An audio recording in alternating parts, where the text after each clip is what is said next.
you're recording now. Tell me who you are. What's your name? Dane Stennis. Oh, you're going to get me on YouTube now. Yeah, right now. Okay, go ahead. Hey, I'm Dane here at Western Cycle. We are about to start a bicycle mechanics clinic for a group of our customers. Now, it's going to be the first time we've done something like this in a while, and see how it goes. It's 2 hours tonight and 4 hours tomorrow morning. Total of 6 hours. Total of 6 hours, and I might go a little longer tonight. We'll see how much we cover. All right. And how do you? I think you have some demonstrations, and then we break off into groups. And correct. Yeah, we're going to do. It's going to be a group lecture, and then we'll break into 3 groups and focus on what we just did. All right. And then once we've completed the course, do we start? Like, is this a full-time job that we can apply our skills and come in and work anytime? The $20 an hour, the standard bike repairman's wages. You'll have to talk to Brian about that one. It's more about on the road maintenance and just tuning up your bike at home. All right. Sounds good. Yeah. All right. Okay. Onwards. My name's Rod Nielsen. I've been working in the industry since '86. I first went to professional bike mechanic school in '87 in Ashland, Oregon. That was their 5th year running the bike school. Alex with the hat there, him and I just went back this February for some upgrading. We're both DT certified advanced wheel builders, and we took a suspension technology course. Of course, when I started, there was no bike suspension. Everything was rigid, and that's really changed. There's now the advent of hydraulic disc brakes on bikes, and constantly the technology is changing. Mark Roebuck, he went to Winterbourne Bike School, which is in Ontario, and those guys went to all the other 2 American schools, took every course available, and then started their own school based on a combination of their curriculums. Dane also went to Winterbourne, and I believe Mark is going to be going to Oregon. They have frame building courses in brazed, TIG welded steel, TIG welded titanium, and TIG aluminum, and he's actually planning on taking every single frame building course. So and you have a master plan to build a full suspension bike, don't you? Yeah. So we'll be able to, right now we can do pretty much anything except for, say on a mountain bike, they snap off the brake post, and nobody here has the equipment or know-how to repair that. And once he's completed that, we'll be able to do pretty much everything short of laying up carbon fiber. What is TIG welding? TIG is tungsten inert gas. TIG welding. Okay. So it's just the brazed is where they have the old gussets, and there's this liquid brass or silver that joins the 2 tubes together. Okay. Which is kind of the very old world, very artistic way, and it's easier to work with. But your manufactured parts have to be made very precise for it to fit well. How about repair for frames for like carbon fiber then? Those all have to be factory because of the materials and the processes that are used with carbon. There's very little, like if carbon fails, usually it fails fairly catastrophically, so it's kind of either a very large repair or a scrap. And all of the companies that are making carbon, they really guard their trade secrets, and they don't want anybody doing anything technical to their frames. Okay. So today we're just going to kind of start at the beginning and just go through an overview of the bike anatomy, and our ultimate goal might be for yourselves to be able to do a lot of stuff on your bike, or sometimes just to gain a greater knowledge of how things work, just so you're more confident talking to your mechanic about, I think it might be this, and when they're telling you this, I think this is what's wrong with your bike, you understand mechanically what's going on with that. Whether you want to be able to do all your work yourself would be great, or just a greater knowledge of your bicycle and how things work and how to do maintenance, how to change your own flats, and how to straighten your own rims and things like that, and just whatever, get to a level that you're comfortable doing. So we'll start off, we'll just go through the anatomy of the bike. The entire rigid structure is the frame here, the rear triangle, and most bikes are just the 2 basic triangles. It's the most efficient, strongest design. There's been some interesting ones in the past. The soft ride that had a big carbon strut that was very tri-specific quite a few years ago, and I think those were outlawed. Still see the odd one floating around. They Yeah. can still use them? Yeah, in Ironman you see them. I don't know if there's any regulations, but just like one or two every race. And they, for a couple of years, they were like hugely popular for competition.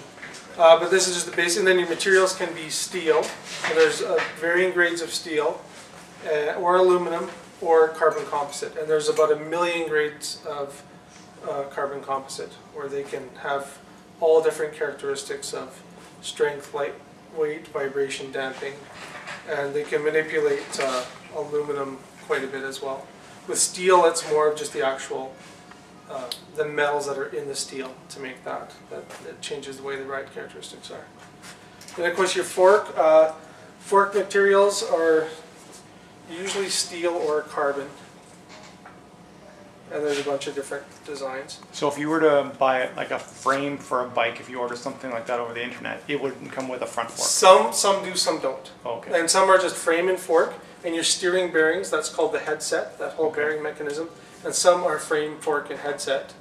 So you have to be if you're ordering a frame or something, you have to be aware of what exactly is offered. Yeah, and if it's a proprietary seat post, it'll come with that. Anything proprietary that has to bolt on the frame that you can't buy secondhand. Okay. Yeah. And then hopefully. as your frame gets larger, depends on the company and how much resources they have. As you go from like a 48 centimeter frame up to like a 62, 64 centimeter frame, your top tube and your steer tube and all the parts, they start to grow exponentially according to the frame size. But this distance here from your rear axle to your crank center stays relatively about the same, because if that got really, really long, it would just really hurt the ride characteristics of the bike. Also, your seat tube angle and your steering angle change as the frame gets bigger, but only very slightly, just to try to keep a good ride characteristic. And depending on the company, some do a lot of research, and every size that goes up, they really work hard on changing every little thing to make that ride characteristic the same from a 48 centimeter up to like the biggest size, which takes a lot of resources and a lot of work, and depending on the company. When they talk about tri-specific versus a road bike characteristic, they talk about the seat post angles being different. Yeah, the actual angle of this tube. Oh, that's that tube. Everything, yeah. Okay. Your whole stance on the bike is quite different from a road bike. Okay, and so it's the angle of that post that is the difference. Like they're talking, I don't even know what the numbers are, but yeah. And I think, is there a difference in the head angle as well? The head angle is a little bit steeper, yeah. You're generally smoothing the rider's weight towards the front wheel and less on the rear. That's kind of the thing where the design criteria is going for pure speed rather than comfort. Where it's like a race only thing where you're not going to be spending hours and hours and hours on the race bike. Where you do some of your really long rides on just a normal road bike, and then you do your long on that. And the effective seat tube angle changes as you move your seat as well. So to get more aggressive, more forward, you slide the seat forward, and you can achieve close to that 80 degrees, which is considered very aggressive for a tri setup. But what the frame companies, the bike companies are doing is they're trying to look at the anatomy of everyone and trying to find a really good middle ground. That's a starting point, so you can get the bike that is going to be a close fit, and then work with your bike fit professional and your tri coach, and try to work towards best comfort, efficiency, and all that stuff. So the parts of the bike, you've got your main frame, your rear triangle, the parts of the frame, these lower parts here, this is called chain stays. The ones that go from the rear hub up to the seat tube, those are seat stays. This is your seat tube here, and this is your seat post that goes into your seat tube. Top tube, down tube, head tube, and fork. And then the whole assembly together is your frame. Next, probably biggest component is your is your wheel. I'll just pop this one off. Most of your brakes will have a release like this. Just a little cam mechanism there. And all that does is release, open the brake a little bit, because usually your tire's a little bit fatter than the rim. This is kind of a different quick release, I'll explain it later. Where you have to pull that like a syringe and then it just drops out. So your wheel consists of the centerpiece, which is your hub. Normally it's 20 to 32 spoke. And then there's some of the more exotic wheel systems where they get down to even like 12 spokes, very few. So the centerpiece is called the hub, your spokes, and then the outer rim. And those can be any number of materials. These would just be like your standard components.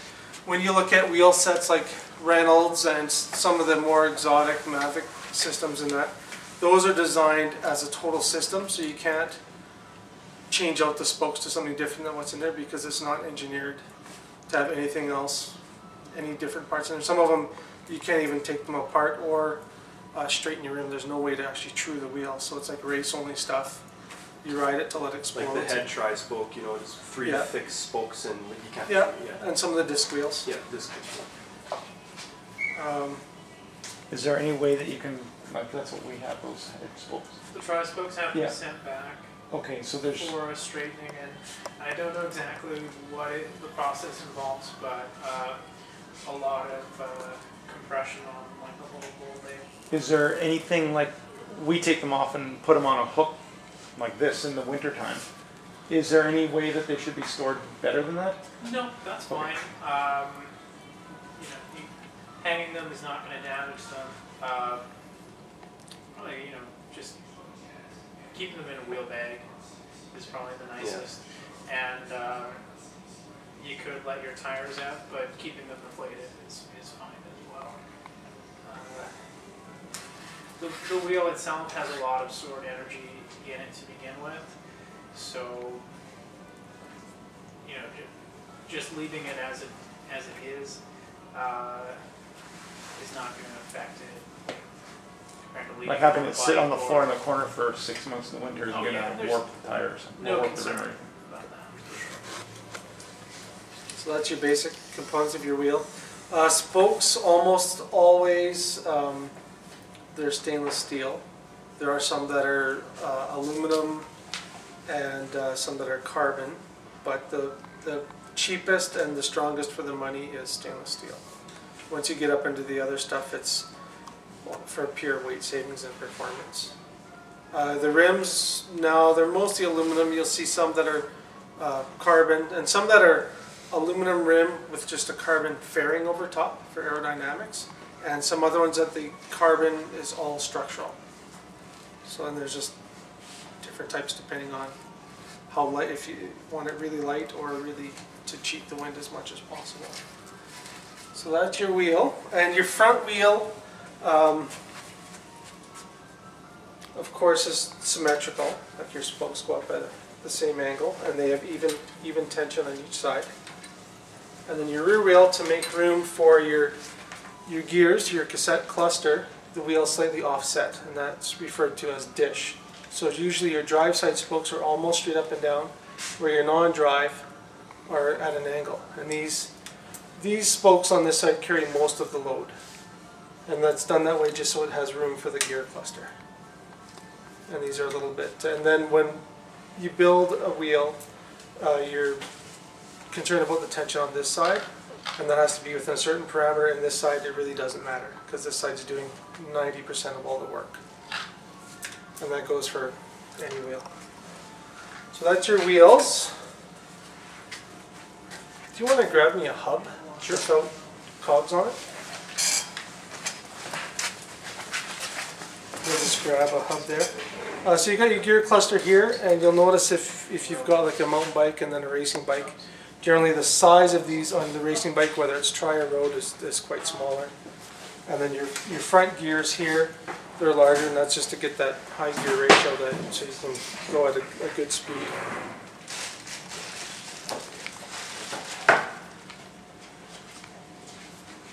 Is that set?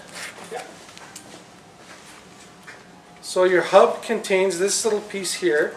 It's called the cassette, and that contains that ratchet. There's springs in there and hardened pieces of steel, and then the inside of this body is shaped like teeth.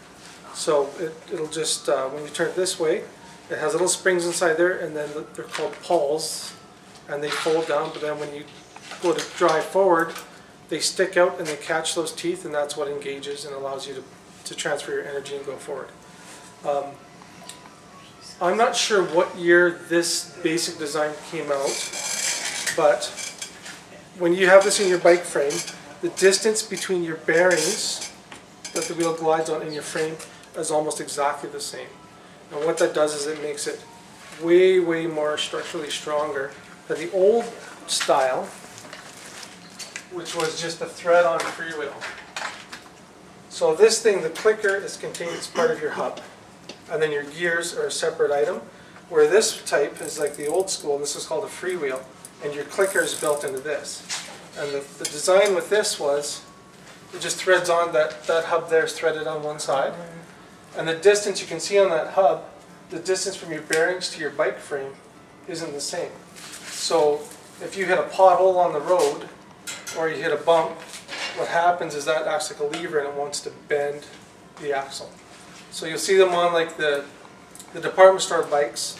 The kids ride them a lot and they ride them hard, and after a long time those axles all break because of that distance between the bearings. And then of course there's all different types of materials with these. Like you get into the real high stuff and they'll use stainless steel or even titanium on this for weight savings and just longevity performance. And some of the ratchets, instead of having 2 or 3 pawls that engage, they'll have like a system where there's like 15 or 20 points of engagement. So it's very, very efficient. Now your derailleurs, you've got your front and your rear derailleurs, and that's what allows you to get to your different gears. I'll just go over the parts for now, I guess. So front derailleur, rear derailleur, your chain of course. This little piece here, this is called the derailleur hanger. And unless it's a super basic bike, they'll have a threaded part of your frame and the derailleur will screw right into that. So you've got your rear derailleur, your derailleur hanger, and then your frame. And this is aluminum and it's a replaceable item. And that's why if you lay the bike down, you have a crash, this piece is replaceable. And they're very inexpensive. Whereas some frame designs, they don't have a replaceable part. Yeah, like that was the issue I think with Cervelo. Yeah, and so if you do ever damage that badly, you have to send it to the factory to get fixed, or your frame is done. Yeah. It's toast. With Dennis. Can they actually fix them safely, or is it better just to scrap it? Well, it depends on the bike, whatever the factory says. Yeah, it depends. Some of them. There is a thing that we can use, but I wouldn't recommend it really on a carbon frame. And it's a hanger saver. We use it more for mountain bikes. And it allows us to drill the hole oversized.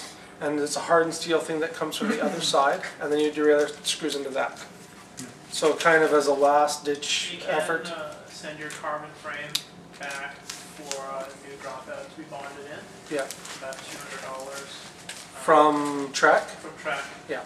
But it will save you the cost of the new frame. Yeah, I know with the Cervelo, the guy that it broke off and his frame was toast. Yeah. And then for these, so that has to be, that threaded portion, that hanger, has to be aligned with your wheel. Your wheel has to be straight first. And then this tool, you take the derailleur out, and this tool threads into that hole, and then this gauge can move in and out. And you use that up against the edge of the rim, all the way around as far as you can go. And that allows you to use this as a lever and just gently tweak that hanger until it's perfectly in plane with your rear wheel. And that helps increase, like you'll shift more efficiently, it'll be quiet.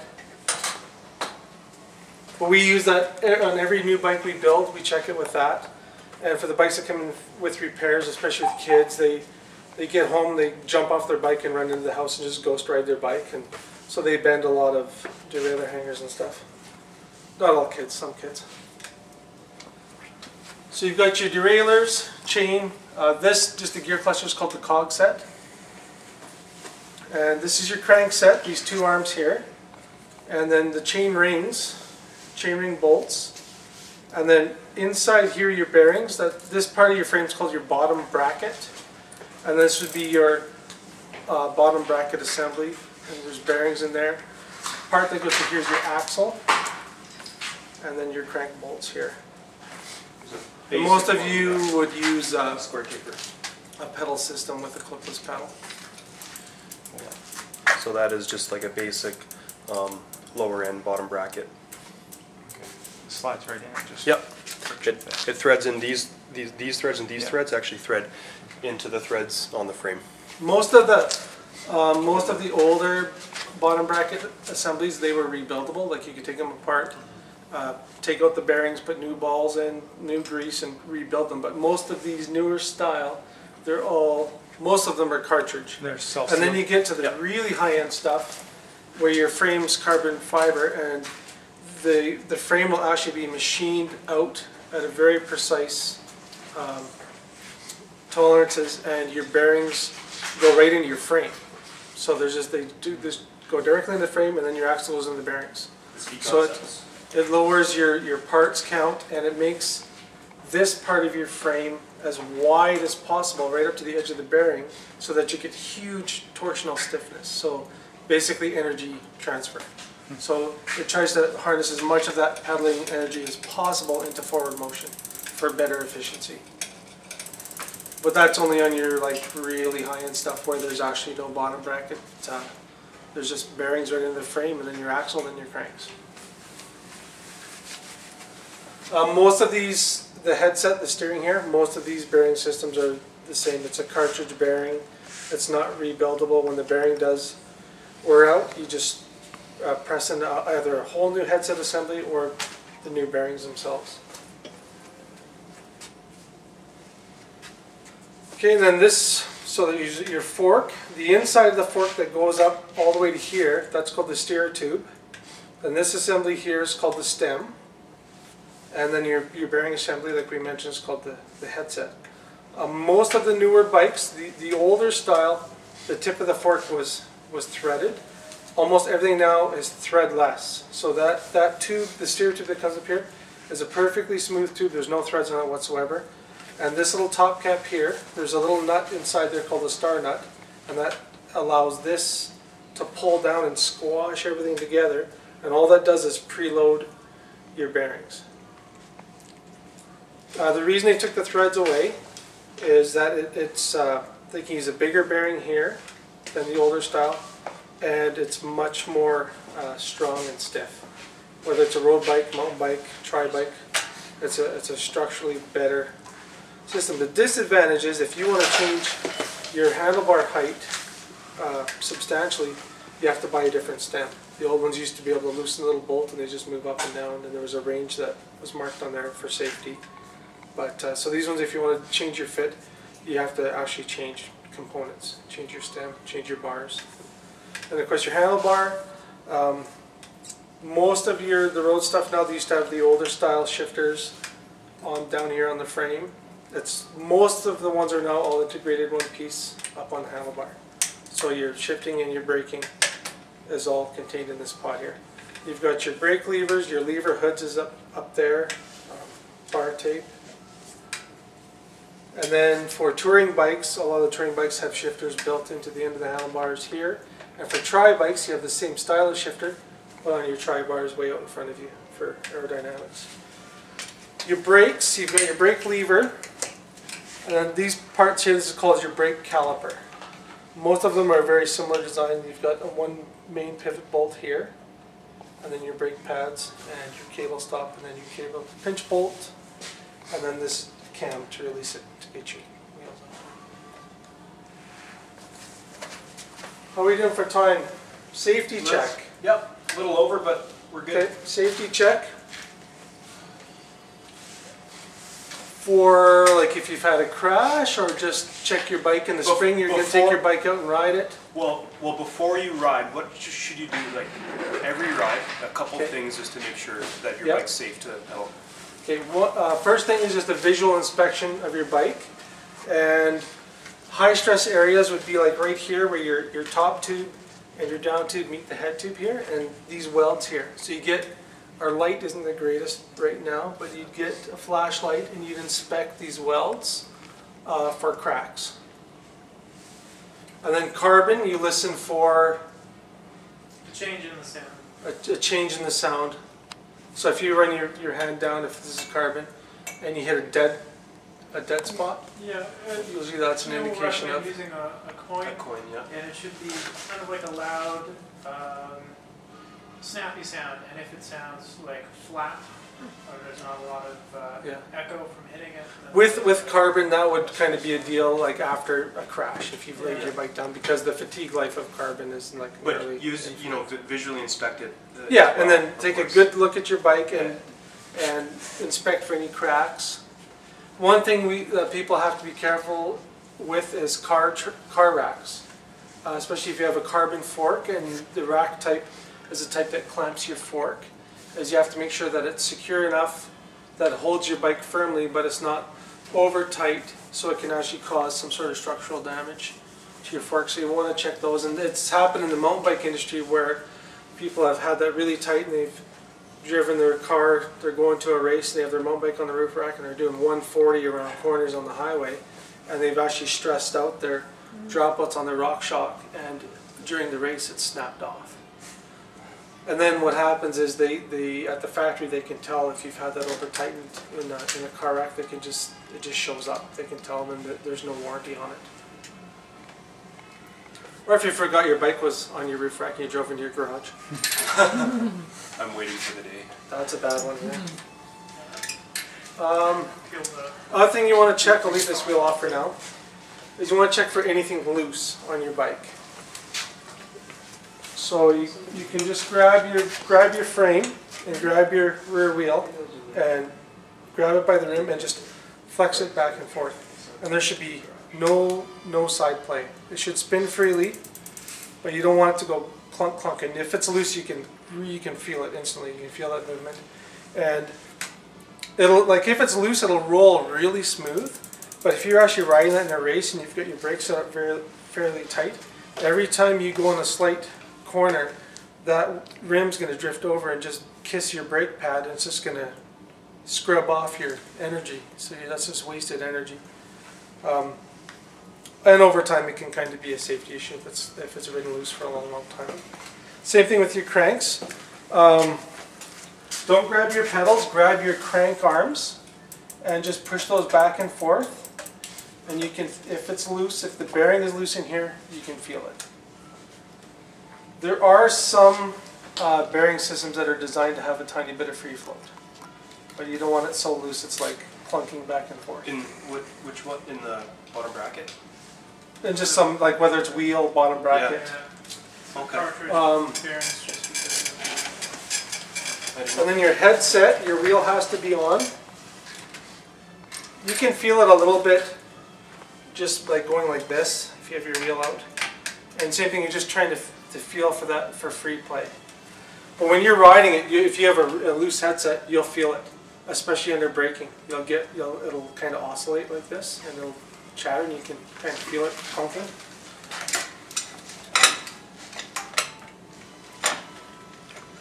And the other thing is the drop test.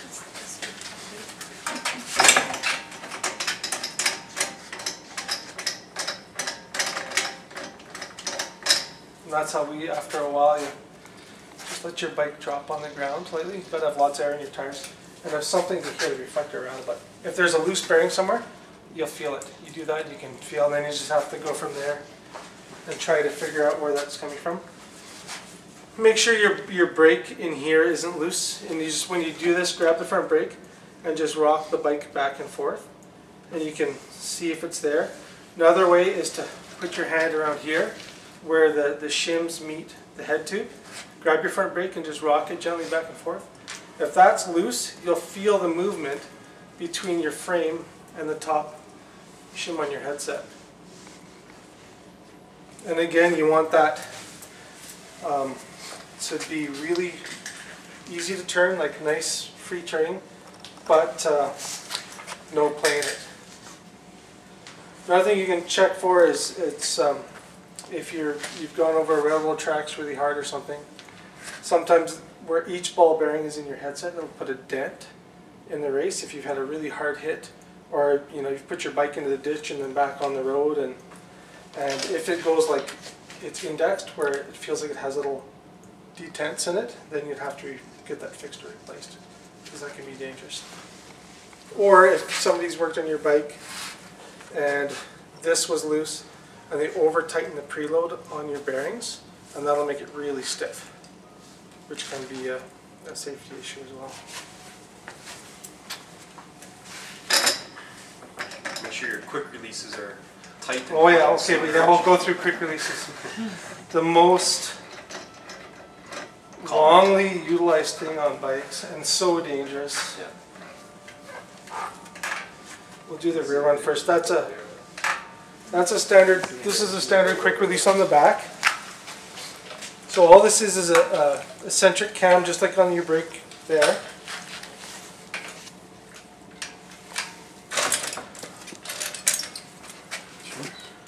So it's just a long skinny steel shaft, like a long bolt, and a little steel nut with a plastic cover. These springs are very often put on wrong as well.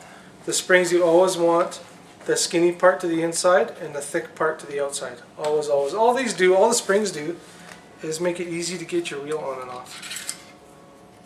So if you were missing one, could you ride without it, or is it Yeah, the same? if I had one, I would just take that one off and run with none. But what happens is people put it on backwards, and then what happens is it gets over top of your axle, and then when you try to get it up into your frame, it damages your frame. Or you're like, why won't my wheel go in? And you're trying to change a flat and get back in the race. But quite often they're not done up correctly, which is, especially on the front, is super dangerous. So to put your wheel back on, it's so nice to have your bike off the ground, even if someone's just standing there holding it for you. So it's working on bikes upside down on the ground is so difficult. Not much fun. So I put the gears between my two pieces of chain. I put the chain right on the smallest gear, and then I just pull it straight up. Sometimes you have to push the derailleur out of the way a little bit.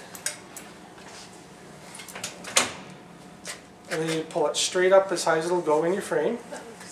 So this is super loose. Put him in a ditch. Put him in a ditch. See how he does. But I find it's easier if you have someone just hold up your bike for you, and then... We don't have one on Southern Road though. The problem with Cervelo too is it's not Just help me out. it's not a It doesn't go vertical, it straight goes up. in the back. Yeah. Oh, and those? It's a pain in the Those are, yeah. It's easier with those to take your. So what I'm doing out is I'm of the holding way. this side still.